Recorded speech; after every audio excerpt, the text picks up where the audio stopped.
అండి అంతే ఒకటి కొత్తగూడెం పాల్వంచకు సంబంధించి ఏదైతే కార్పొరేషన్ చేస్తూ ఉన్నారు అధ్యక్ష ఇందాక గౌరవనీయులు పెద్దలు కోదండం సార్ కూడా చెప్పినట్టుగా ఆ పాల్వంచ కొత్తగూడెం ఏరియాలో ఎప్పటి నుంచో ఒక బర్నింగ్ ఇష్యూ ఉంటుంది అధ్యక్ష గిరిజనేతరులు గిరిజనుల ల్యాండ్స్ కొనుక్కోవడం కానీ ట్రాన్సాక్షన్ చేయడం కానీ అయితే అక్కడ అన్ఫార్చునేట్లీ మనం ఎక్కడ ఏ రెవెన్యూ సిస్టమ్స్లో ఇన్ని ఏళ్లలో సరే ఎన్ని గవర్నమెంట్లు ఉన్నా కూడా వారసత్వంగా ఒకరికొకరు అమ్ముకోవడము ట్రాన్సాక్షన్ చేసుకోవడం తప్పితే రైట్ అన్నది ఎవరికి ఇవ్వలేనటువంటి పరిస్థితి చాలా చోట్ల ఇప్పటికి కూడా ఉంది అధ్యక్ష పాల్వంచ కొత్తగూడెం మధ్యలో ఇప్పుడు ఇవాళ ఈ గవర్నమెంట్ ప్రపోజ్ చేసిన దాని ప్రకారం అధ్యక్ష కొత్తగూడెము పాల్వంచ మధ్యలో కోమటిపల్లి లక్ష్మీదేవిపల్లి నిమ్మలగూడెం మంగపేట ఇవన్నీ చాలా అంటే 9 to 10 కిలోమీటర్స్ రేడియస్లో ఈ చేంజ్ అనేది తీసుకొస్తా ఉన్నారు అధ్యక్ష ఇంకా కూడా అక్కడ 1/70కి సంబంధించి అనేక భూములు ఉన్నాయి నా పర్సనల్ ఎక్స్పీరియన్స్ నాకు తెలిసింది కొత్తగూడెం టౌన్లో కూడా 1/70 ఉండి ఇబ్బంది ఉండి రెసిడెన్షియల్ ప్లాట్స్ కొనాలన్నా అమ్మాలన్నా కూడా ఇబ్బంది ఉన్న పరిస్థితి ఇప్పటికి కూడా ప్రివలెంట్ ఉంది అధ్యక్ష ఇవన్నీ ఉండంగా మరి ఇందాక శ్రీధర్ బాబు సార్ మాట్లాడినప్పుడు ఏం చెప్పారంటే అవి మేము అక్కడక్కడ ఎగ్జామ్ట్ చేసి చేస్తూ ఉన్నామని చెప్పారు సార్ సో ఇట్లా సెలెక్టివ్ ఎగ్జామ్షన్ చేయడం అన్నది ఏంటి అన్నది అర్థం కావడం లేదు 9 to 10 కిలోమీటర్స్ రేడియస్లో ఒక కార్పొరేషన్ అనేటటువంటిది కొత్తగా క్రియేట్ చేసినప్పుడు అందులో ఈ ఏరియా సార్ అంటే నాకు బాగా తెలుసు చాలా అనుబంధం ఉంటుంది నాకు కొత్తగూడ పాల్వంచ రిపీటెడ్గా ఉద్యమ సందర్భంలో కూడా ట్రావెల్ చేసినప్పుడు గిరిజనేతరులు ఎప్పుడు చెప్పేది అదే మావి అన్నీ కూడా ఎలినేట్ అయిపోతూ ఉన్నాయి ప్రాపర్టీస్ అని చెప్తూ ఉంటారు అధ్యక్ష సో వాళ్ళ రైట్స్ని పోగొట్టేటటువంటి అధికారం మనకు లేదు మనం ధరణి తెచ్చినా ఇప్పుడు భూమాత అని చెప్తున్నా రూరల్ ఏరియాస్లో భూముల గురించే మాట్లాడినాం అధ్యక్ష అర్బన్ ఏరియా భూములకు సంబంధించి మనం ఎక్కువ మాట్లాడలేదు సో ఇప్పుడు మళ్ళీ ఇవన్నీ కూడా ఒక జటిలమైన సమస్య in the interest of the people చెప్తున్నా అధ్యక్ష ఇది పాలిటిక్స్ కాదు కంప్లీట్గా అక్కడ ఉండేటటువంటి వారందరినీ కూడా శ్రీధర్ బాబు గారు మాట్లాడుకుంటూ ఒక మాట ఏమన్నారంటే గ్రామ పంచాయతీల తీర్మానం కంపల్సరీ కాదు కదా మీరే చట్టంలో పెట్టారు కంపల్సరీ కాదు అధ్యక్ష కానీ అడ్వైజరీ కదా అధ్యక్ష ఇది ప్రజాస్వామ్యం కంపల్సరీ మ్యాండేటరీ అని ప్రతి ఒక్కటి కూడా ఉండదు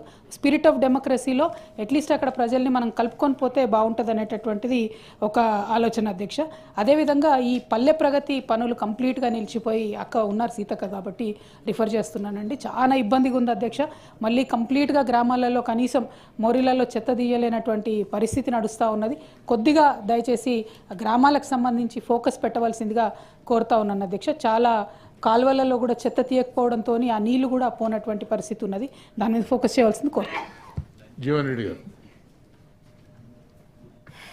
అధ్యక్ష ఈ జగిత్యాల మున్సిపాలిటీకి సంబంధించి మున్సిపల్ పరిధి విస్తరణలో భాగంగా పక్కనే ఉన్నటువంటి నరసింగాపూర్ గ్రామానికి చెందినటువంటి కొన్ని సర్వే నెంబర్ 421 428 437 అట్లాగే నూకపెల్లి రెవెన్యూ గ్రామ పరిధిలో ఉన్నటువంటి కొన్ని సర్వే నెంబర్స్ ఈ రెండింటిని జగిత్యాల మున్సిపల్ పరిధిలో కలిపే విధంగా ఈ బిల్లు రావాలి అంటే వాస్తవంగా పట్టణంలో ఇండ్ల నిర్మాణానికి సంబంధించి స్థలం కొరత ఉండడంతో ఈ రెండు గ్రామాలు కూడా పక్కనే ఉంటాయి కాబట్టి ఆ ఇండ్ల నిర్మాణానికి సంబంధించి ఇక్కడ ఇంటి నిర్మాణ కార్యక్రమాన్ని ప్రభుత్వ పరంగా చేపట్టబడడం జరిగింది ఇవాళ రేపు ఏదైతుందో స్థానిక సంస్థల ఎన్నికలకు వచ్చే వరకల్లా యాజ్ ఇట్ ఈస్ రెవెన్యూ పరంగా ఏదైతుందో వాళ్ళు ఆ నూకపల్లి అనేది పక్క మల్యాల మండలం సార్ అది basically it's from other mandal ఎన్నికల్లో ఏదైతుందో ఇబ్బంది వస్తుందో కాబట్టి అది మున్సిపాలిటీలో కలిపే విధంగా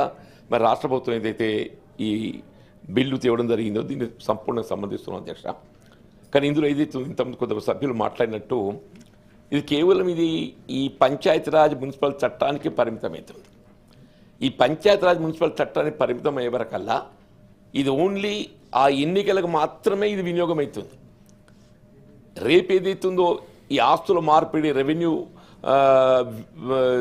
సర్వే నెంబర్స్ భూముల మార్పిడికి వచ్చే వరకల్లా ఏదైతున్నదో మళ్ళీ ఒరిజినల్ విలేజ్ పోల్సి వస్తుంది ఇప్పుడు ఫర్ ఎగ్జాంపుల్ నూకపల్లి అనేది ఇది మల్యాల రెవెన్యూ మండల్ అది ఇప్పుడు వచ్చి ఏదైతుందో జగిత్యాల కలిసి చూస్తారు ఇది separate mandal municipality for registration పర్పసే now they are made to go to Mallial separate దాని ఇన్కమ్ ఇదంతా కూడా వేరిపోతుంది ఇలా గత ప్రభుత్వం నుండి ఉమ్మడి రాష్ట్రం నుండి కూడా సార్ ఇది సమూహ ప్రభుత్వాల దృష్టి కేంద్రీకరిస్తుంది దీని మీద మనము కొత్త గ్రామ పంచాయతీలు ఏర్పాటు చేసుకుంటున్నాం కొత్త గ్రామ పంచాయతీల ఏర్పాటులో భాగంగా ఏదైతుందో మనము ఈ సర్వే నెంబర్స్ అన్నీ కూడా ఏ గ్రామానికి ఎంత కేటాయింపు చేయాలనేది డిమార్కెట్ చేసి మనం జిల్లా కలెక్టర్ ద్వారా నోటిఫికేషన్ ఇచ్చి ఈ సర్వే నెంబర్లన్నీ కొత్తగా రూపొందించుకున్న గ్రామ పంచాయతీకి కేటాయింపు చేయబడ్డదని చెప్పని ఇవ్వడం జరుగుతుంది బట్ రెవెన్యూ పరంగా ఏదైతున్నదో దానికి అనుగుణంగా జీవో జారీ కావటం లేదు.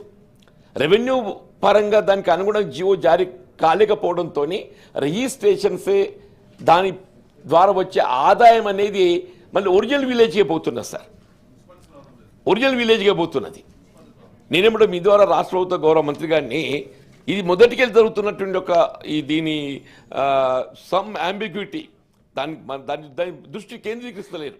ఇప్పుడు కమిషనర్ ల్యాండ్ రెవెన్యూ దీనిపై దృష్టి కేంద్రీకరించాలి.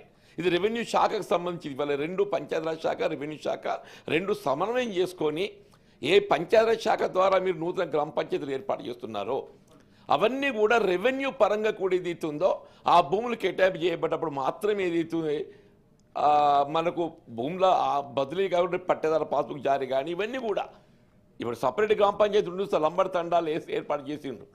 వాళ్ళ పాపం ఏమైపోయింది సార్ అంటే they have no revenue village. ఆ గ్రామ పంచాయతీగా పరిమితం అవుతున్న వాళ్ళకి ఏ విధంగా ఆదాయం రావటం లేదు. ఆ గ్రామ పంచాయతీకి ఒరిజినల్ రెవెన్యూ పరంగా వచ్చే ఆదాయం అంతా ఏది ఇస్తుందో మెయిన్ విలేజ్ ఏది ఉందో దానికే పోతుంది సార్. మరొక రేచపల్లి గ్రామం సార్, దానికి ఏదో 4 తండాలు ఏర్పడ్డాయి, గ్రామ పంచాయతీలు నూతనంగా ఏర్పడ్డాయి. వాళ్ళకి ఏ విధంగా ఆదాయం లేదు. ఒరిజినల్ రెవెన్యూ ఆదాయం అంతా రేచపల్లికే పోతున్నారు సార్. నేను దీనిపై మరి గౌరవ మంత్రిని గారిని మీరు కృష్ణరావు గారు దయచేసి మీరు క్యాబినెట్లో డిస్కస్ చేసి ఈ అంశం ఏదైతుందో రెవెన్యూ పరంగా కూడా ఏదైతుందో మీరు దీనికి సపరేట్ నోటిఫికేషన్ జారీ చేసి మీరు గ్రామ పంచాయతీకి ఏ సర్వే నెంబర్లు కేటాయింపు చేసిన ఇవన్నీ కూడా రెవెన్యూ పరంగా కూడా సపరేట్ నోటిఫికేషన్ రాష్ట్ర స్థాయిలో ఇష్యూ చేయగలిగినట్టయితే ఈ సమస్య పరిష్కారం అవుతుంది సార్. ఓకే, దయచేసి ఆ విధంగా చర్యలు చేపట్టాలని మినిస్టర్ గారు. సార్ నేను కన్క్లూడ్ చేస్తాను సార్. కంప్లీట్ చేయండి, ఇది క్లారిఫికేషనే కదా. అదే సార్, ఇంత మంచి సజెషన్ అందరం చెప్పాల్సిందే, అందుకని మీరు చెప్పాల్సిందే, నేను చెప్పాల్సిందే, ఎవరైనా చెప్పాల్సిందే. ఇంతమంది చెప్తుంటే కూడా మీరు సార్ దయచేసి దాంతో పాటు ఏది ఇస్తున్నదో ఈ రేషన్ షాప్స్ కూడా ఏది ఇస్తుందో కొత్త ఏర్పడ్డ గ్రామ పంచాయతీలో రేషన్ షాపులు లేవు సార్. వాళ్ళు ఈ కిలోమీటర్ల పరిధి మళ్ళీ పాత కాడికే పోవాల్సి వస్తుంది. దయచేసి కొత్త ఏర్పడ్డ గ్రామ పంచాయతీ అన్నింటిలో కూడా రేషన్ షాప్స్ కూడా ఏర్పాటు చేయాలి సార్. అట్లాగే మా మిత్రుడు మల్లన్న గారు మాట్లాడినట్టు వీళ్ళ మున్సిపల్ చట్టంలో ఏది ఇస్తుందో ఈ 2 పిల్లలకు మించి కలిగిన కుటుంబము ఎన్నికల్లో పోటీ చేయకుంటున్న ఆంక్ష తొలగించారు. There is no restriction. మరి గ్రామ పంచాయతీకి వచ్చేవరకు ఏదైతే ఉందని తొలగించలేకపోతున్నారు. ఈ వ్యత్యాసం ఎందుకు తెలుస్తలేదు సార్. వీళ్ళ పట్టణాలలో ఏదైతే ఉన్నదో మీరు ఆ ఆంక్ష లేకుండా ఆ 2 పిల్లలకు మించి కలిగి ఉన్నా కానీ పోటీ చేసే అవకాశాన్ని కలిగిస్తుంది. నేను దయచేసి మీ ద్వారా గౌరవ మంత్రిని గారిని వీళ్ళ మున్సిపాలిటీలో ఏ విధమైనటువంటి ఒక వెసులుబాటు కల్పించిండ్రో గ్రామ పంచాయతీ రేపు ఎన్నికలు వస్తున్నాయి. No you can make it. ఇది పెద్ద సమస్య కాదు. ఇది చాలా రాష్ట్రాలు ఏదైతుందో వీళ్ళ పిల్లలపై ఉన్న ఆంక్ష తొలగించి మీరు పిల్లలు కానీ నేను చెప్పుకునే పరిస్థితి ఏర్పడుతుంది ఇప్పుడు. కాబట్టి ఆంక్ష తొలగిస్తే బాగుంటుంది అనేటువంటి భావన కూడా నేను మీ ద్వారా వ్యక్తం చేస్తున్నాను అధ్యక్ష. ఆనరబుల్ మినిస్టర్ గారు. అధ్యక్ష, ఈ గ్రామ పంచాయతీలను మున్సిపాలిటీలోకి విలీనం చేయడం కానీ అదేవిధంగా ఒక గ్రామాన్ని ఒక మండలం నుంచి ఇంకొక మండలానికి మార్చుట కానీ వీటన్నిటి మీద మరి చాలామంది మెంబర్స్ ఇంటరాక్ట్ అవ్వడం జరిగింది సార్. నర్సిరెడ్డి గారు, తాతమ్మధు గారు, అదేవిధంగా మధుసూదనాచారి గారు, సత్యవతి రాథోడ్ గారు, నవీన్ గారు, వెంకట్రామరెడ్డి గారు, డాక్టర్ యాదవ్ రెడ్డి గారు, భానుప్రకాష్ గారు, తీన్మార్ మల్లన్న గారు, కవిత గారు, జీవన్ రెడ్డి గారు, అదేవిధంగా బండ ప్రకాష్ గారు కూడా అంతకుముందు కొన్ని విషయాలు మాట్లాడడం జరిగింది అధ్యక్ష. ఈరోజు మేము చెప్పేది ఈ బిల్లులో ఉన్నటువంటి అంశాలను తప్పకుండా మేము ప్రతిపాదించినాయి సార్. వాళ్ళు చాలామంది వేరే అంశాలను కూడా ఇందులోకి తీసుకురావడం జరిగింది.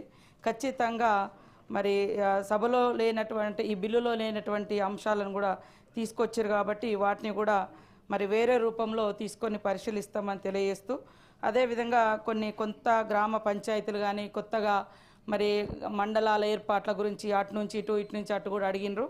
సరే, ఇప్పుడు స్థానిక సంస్థల కాలపరిమితి అయిపోయింది కాబట్టి చేసుకోవడానికి కూడా వీలుంది సార్. తప్పకుండా వాళ్ళు వేరే ఫామ్లో మాకు రిప్రజెంటేషన్స్ ఇస్తే మరి గ్రామాలు మార్చుడు కానీ లేదా మండలాలు అటు ఇటు మార్చుడు కానీ చేయడం జరుగుతుందని తెలియజేస్తూ ఉన్నాం అధ్యక్ష. అదేవిధంగా తాతమ్మధు గారు పాల్వంచ, కొత్తగూడెం షెడ్యూల్ గ్రామాలు ఉన్నాయి, వాటి పట్ల జాగ్రత్తగా వ్యవహరించండి అని చెప్పడం జరిగింది. దాన్ని దృష్టిలో పెట్టుకునే ఈరోజు అక్కడి నుంచి వచ్చినటువంటి